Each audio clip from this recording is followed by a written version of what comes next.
on their opponents, because as T just mentioned, there are multiple players that have been in grand finals before but never quite reached that pinnacle there, Effie. Yeah, I mean, it's hard though. Like, for them being so close every time, I think that takes a different level of emotions than what Falcons are currently experiencing. But these players are so deserving of this. Ame, he's been in 2 grand finals that he very well could have taken. XXS, who's been my personal MVP of this tournament, you could feel how hungry that he is for it. And it's about time that this team is here again. Yeah, and actually, he was so cool in the interview. He was like, he was asked, do you have any nerves? Do you care? He's like, nah, man, I don't feel anything. I'm meant to be here. I'm meant to play in the grand finals. And like you were saying too, Effie, about Ame, like, I just watched a True Side from a few years ago where I believe a Chin Q calling him, well, I guess you're just the king of fireworks, because he always gets second place, loses 2-3, and he gets to watch the fireworks from the losing position. It's heartbreaking. I mean, he has to live up to those words, though, right? To say that if they weren't in the grand finals, it'd be a 3-0. I'm expecting, based on that, it has to then be a 3-2 grand finals to either side, of course. Yeah, I mean, that would, keep up the track record. Yeah, it'd be nice. Oh, oh no. That would be really painful. Don't talk about peace. Wait, God, that's for like game 3 content, not yet. Not yet. We talk about Crit and a lot of consecutive TIs, and you could make a case for calling him or Zai or any of the other with a lot of TIs under their belt, calling them Uncrowned Kings, but it's Ame that gets called that because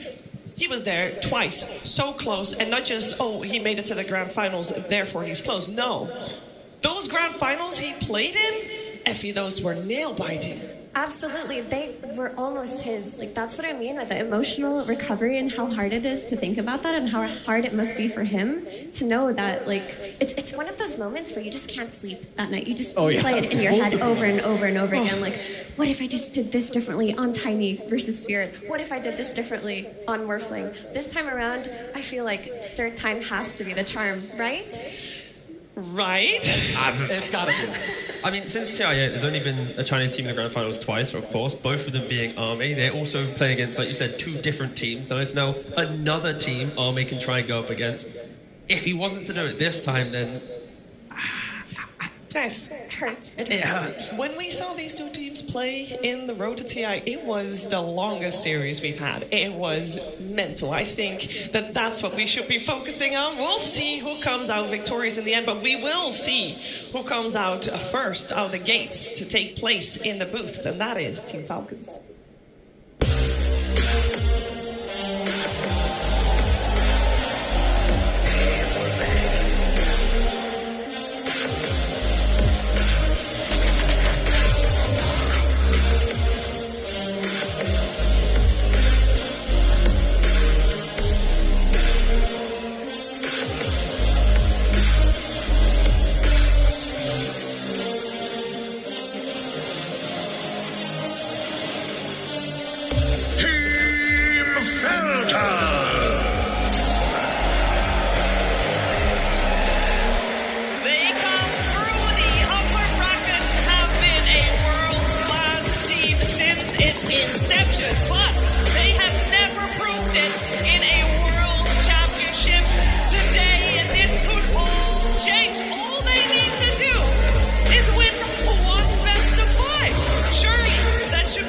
But I'm sure their opponents will put up a big fight. Let's welcome XG.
Finals, and I think maybe that just might give them a little edge and maybe Barclays Arena, in terms of their vocal chords, is giving them a little edge as well. No, I'm loving the side of, it's right to our left, right? The XG fan base, as soon as the game starts, they're just roaring. It is just so much support for this team. And again, it is the best possible grand finals that you could ask for, right? Falcons versus XG. It's the international for a reason. You want to have the big international team from...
teams in a certain way, but I wonder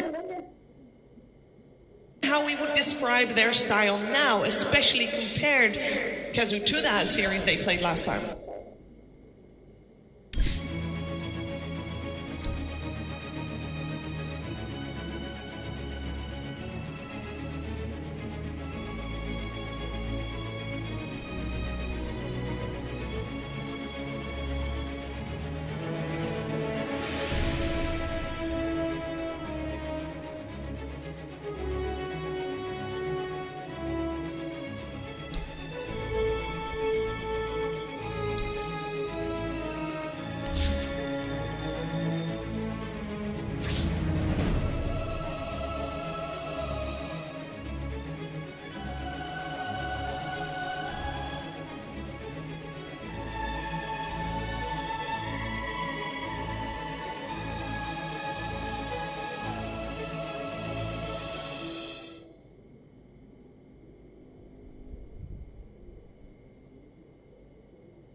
into it, but they have the smallest hero pool when you compare both of them, right? Heroes played, I think it's like 37 to Falcons. XG have played over 45 heroes in like 3 or 4 less games, right? So I think it's, in regards to the coaching, it's going to be, can Xiaowei find a niche new pick or new strategy to throw at Aoi, whilst Aoi's going to be going for the tried and tested, build that formation they're used to. If the game is to be a loss, it would be fix the fundamentals. But in regards to drafting, the creativity often shines from the side of XG.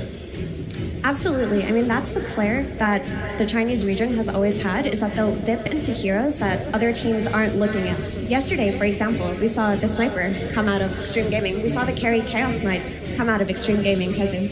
Yeah, and it's also like, so this is one of the last times that these teams did match up, right? We talked about the road to TI, but it's just these 70-minute games. We've had a lot of the Beastmasters coming back. It was honestly just nail-biters. I don't care too much about the drafts, because especially in the grand finals, it's going to be mainly about the gameplay. Sure, the draft, it will make it easier.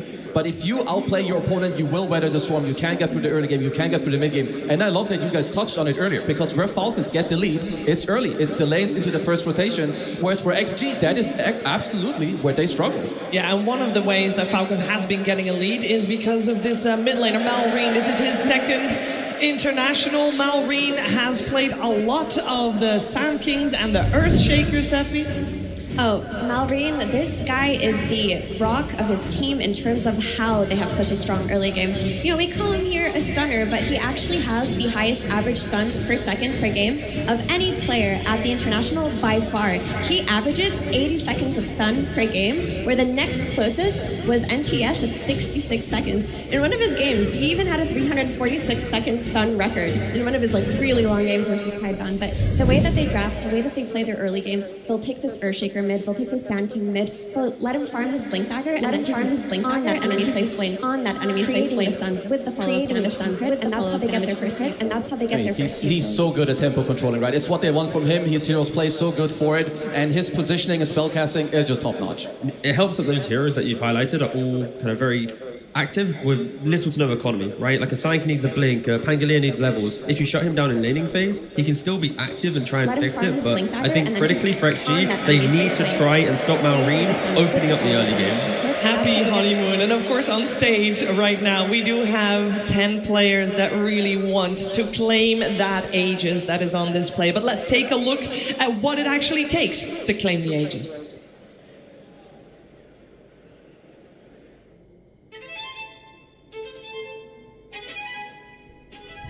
It is a summit that few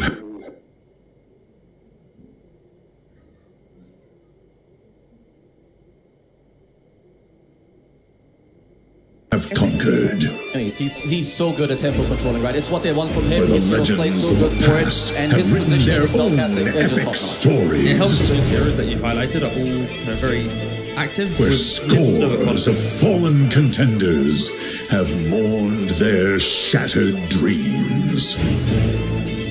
You can give everything and Right, never like reach Psyche needs a it. blink, Pangolier needs levels. If you shut him down in laning phase, he can still be active and try and fix it, Those but who I think triumph critically for here XG, they will need to try forge a and legacy far greater than fame. 16 teams began this journey in Hamburg. The last two now face off on the ultimate stage.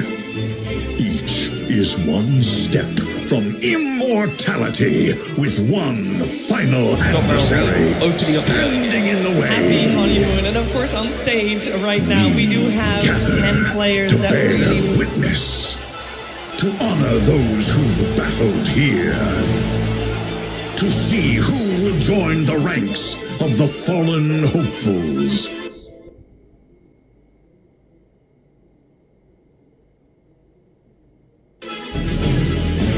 And who will ascend to the highest tier? The road to want victory to claim is that always Aegis that is changing. on display. But let's take a look at what it What it actually takes takes to be a claim the champion. Aegis. Remains the same.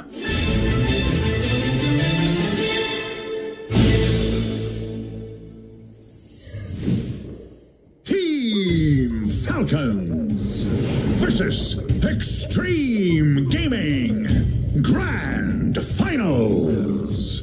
Game 1.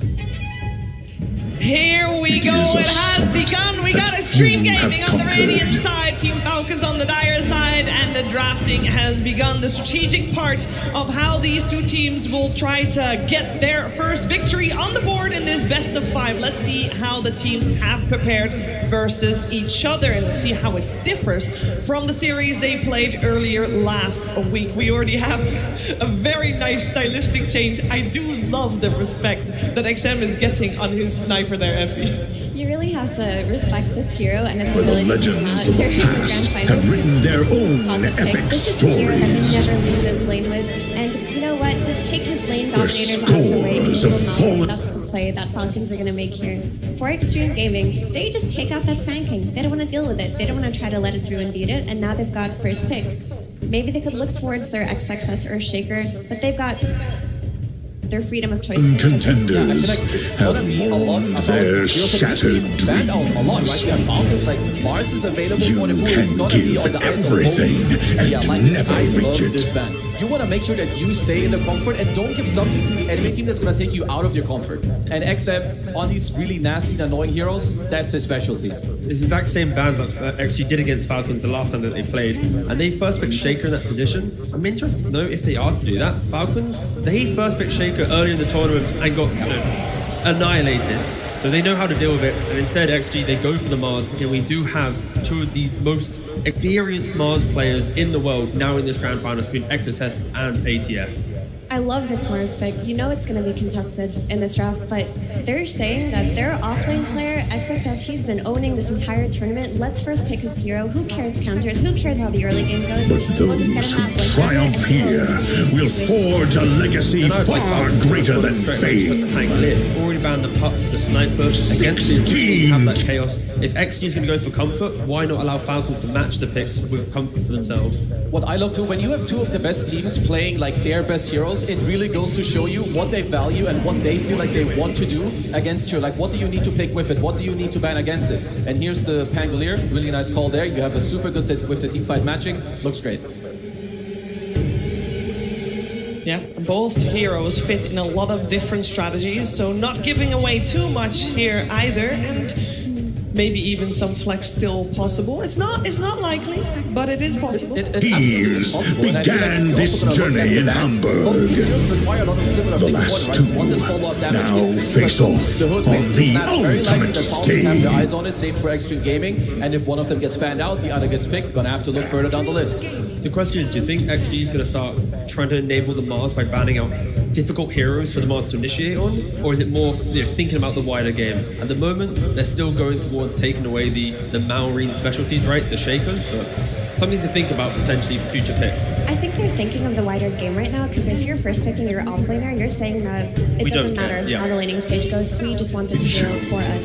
And on the topic of Is Snapfire, that one has to be the step most from contested part between immortality these two teams. It's with the great one advantage final between adversary 4 and 5. standing And I think in the if it's way. hero to crit, we've seen him do magic with it. Especially when it comes to ultra late game, of course. yeah. Which you have to keep in mind, I think.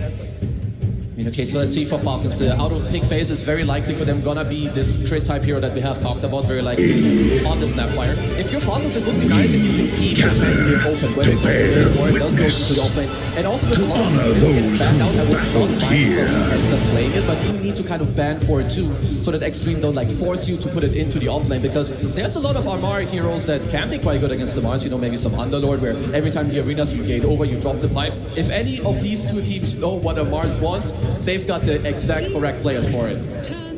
And it will be a ban to the Troll for the ban, the one ban that Falcons had, and the non-surprising Snapfire. I'm sure that also Extreme Gaming knows that this hero would come out at this stage. They opted to ban out the Beastmaster and the To Shaker. see who will join the ranks of the fallen I think hopefuls. Snapfire in particular, because I've been valued to see an offlaner very early. Will ascend to the highest Pipe tier. Mars, this hero does not really buy pipe for his team. That's usually the way that teams will play against early game magic damage.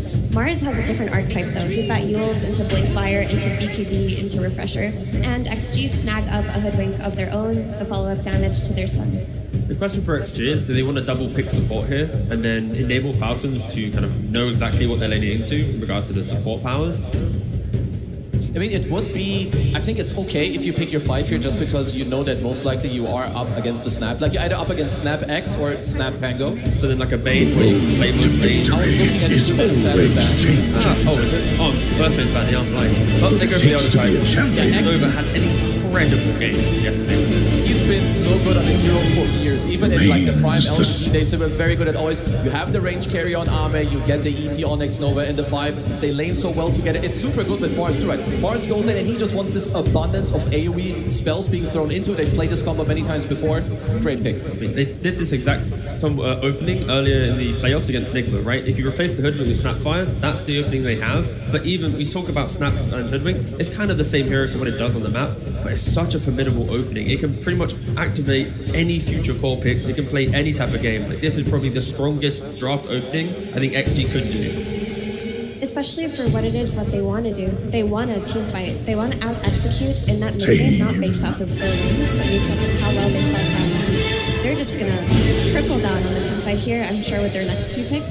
But what they need right now is damage to take advantage of ET's buff. They need that Leshrac style mid laner that is really going to pump out the DPS. This is Honestly, it's going to feel good doing that because Falcons, they're picking the Enchantress. They're going for that pacing, that early game pressure that enabled them to, put P-Vision to the lower bracket. And now against XG, the same formula could work, right? If you break your lanes, take these early towers, it's not going to be a 4-kill game at 15, 20 minutes. XG, they have to respect Falcons are going to play a really strong early game. yeah, and most likely from the start, this is usually where they end up taking Skeeter's hero, right? You keep the Here Pango we open, go, you it don't has really begun. We wanna got show. extreme That is gaming on the something that they've Radiant played before. side. I Team mean, Falcons it's on nice the if you can Dire get a side, beat in and this the hero, because drop. you are going up against the Mars, against the Hoodwink, you have the edge. Because Falcons, this is also no surprise to XG. You have seen these heroes before, you know what they're gonna do in the early game. But at the top level of Dota, you can show your cards, but if you execute perfectly, it is really hard to play into it. It's also where the troll ban comes in. Crafting has begun the strategic part of how these two teams will try to get their first victory on the board in this best of 5. Let's He see can have it how if he the wants to. This is his pick if he wants to have it. It's the Medusa or the Ursa. That's where I'm leaning. If you want to go for not dying to the burst and the jump, you can go for the Ursa. You then follow up with your arena, and then the Medusa, like you mentioned, also very, very strong. The only question mark would be teams have Pancake prepared Refusal Blade. versus Is that each annoying other. enough Let's to see how scare you it from taking differs it? If it from the isn't, series also they very, played very good. earlier last week. We already have a very nice stylistic change. This pick for Extreme Gaming is the most important pick in the draft. They have 2 bans afterwards to protect it, and of course it is the other team, it's Falcons, that is getting the overall last pick. So if you want to protect any pick in your draft, this is it. And it will be the Ursa, so that will be Ame's hero. Respect that XM is Gives you getting that on ability his sniper there. to clutch up in You the really moment. have to A lot of the respect this hero iconic and clips its from ability XG to in this come out tournament during have the grand finals, been because pumping in a this is Lotus or a public quick pick. turnaround play, and why not put Ame on a hero that can throw themselves into these vulnerable positions and let the rest of his team shine, and then he'll turn it around. He gives them like all the follow-up damage that they're looking for, and still it keeps XM open, right? Sure, you have to ban a lot of heroes This against is this a guy. hero that can It's one of never my lose favorite his guys when it lane comes to with. actually And you know what? Just take XM, his stand lane out performance. dominators Yeah, out of the you've way, got to be and careful. they will This guy not can win. That's the play absolutely that Falcons turn gonna the make. game on its head. For Extreme, it's a really great pick in terms of also jumping the backline. You have this ET who, with the Spirit, is going to be able to scout out heroes for you in team fights. You want the ability to instantly connect with them, either with an arena and just burst them down really quickly. The only issue is Ursa ET on lane, you're going to play against either Snap or Enchantress. It's most likely the Snap, and maybe even a Pango off lane. And in that case, he's going to suffer a little bit. Like, his entry into the game will be slower. Ursa is not renowned for his laning unless he's paired with something like a Disruptor. So they're banning out the Huskar to respect the fact they need Ursa to get into the game, right? They're gaming. The They last just time take that out Amar that played flanking. 5 They don't want to deal with it. They don't 4 want to months try to ago. let it through and beat What it. And stops now they've got first pick.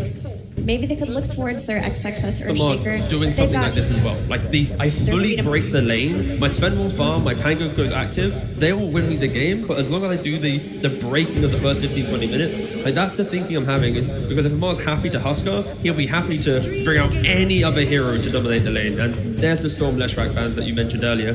I will say that if there is any team that has Viper on their radar always,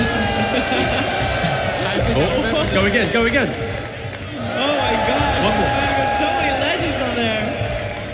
No choice. It's gonna be a lot about these heroes that we've seen banned out a lot. Right? So that's available for the pool, it's gonna be on the eyes of both teams. And yeah, we're gonna fix that one.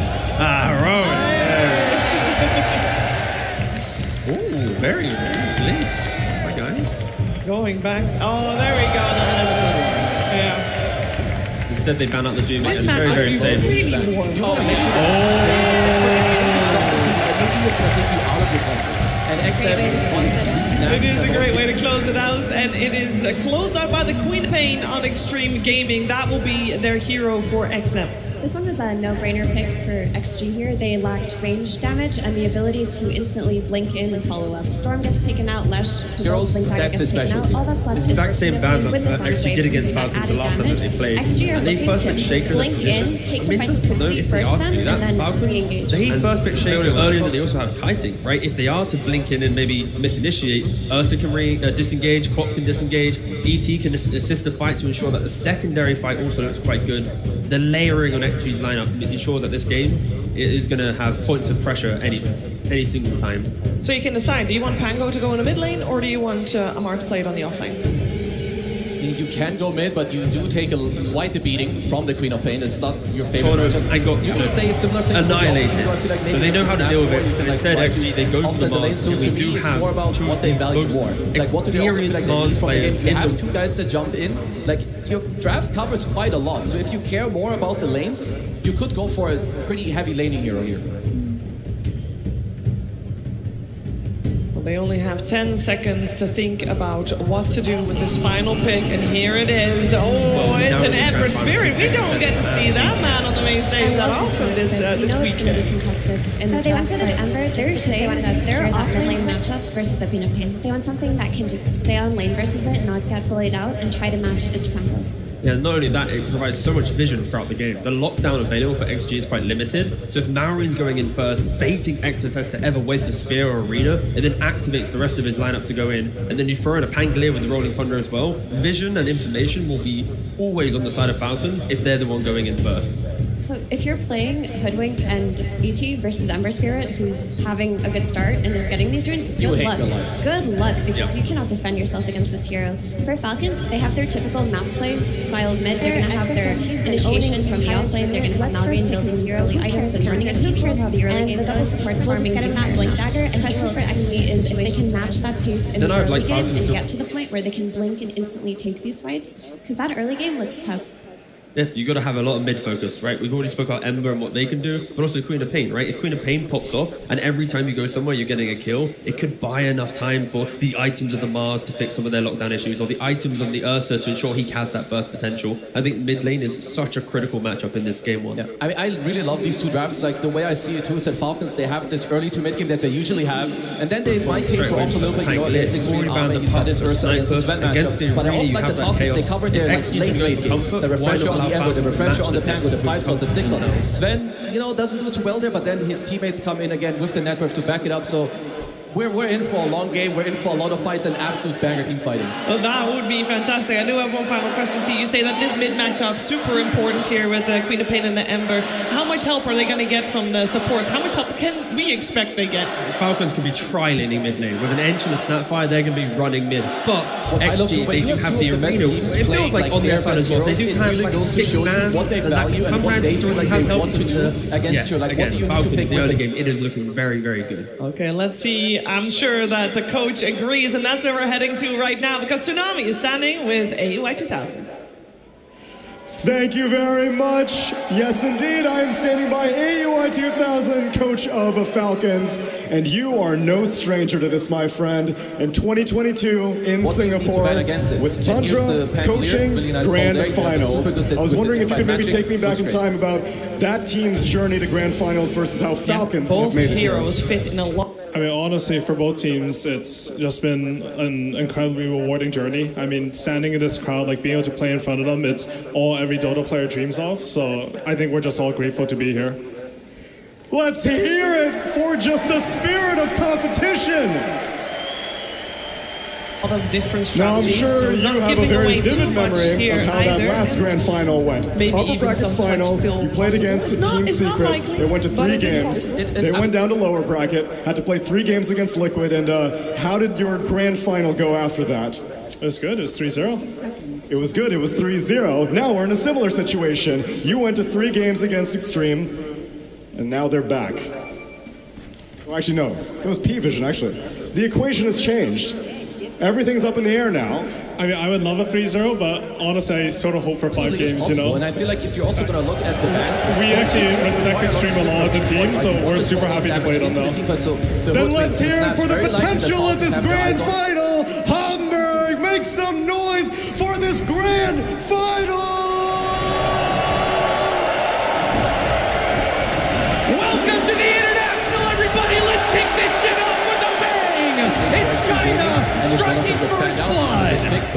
Cannot be more fitting. A return in bounce East versus West will grace the grand finals one more time as Ame returns to claim his throne.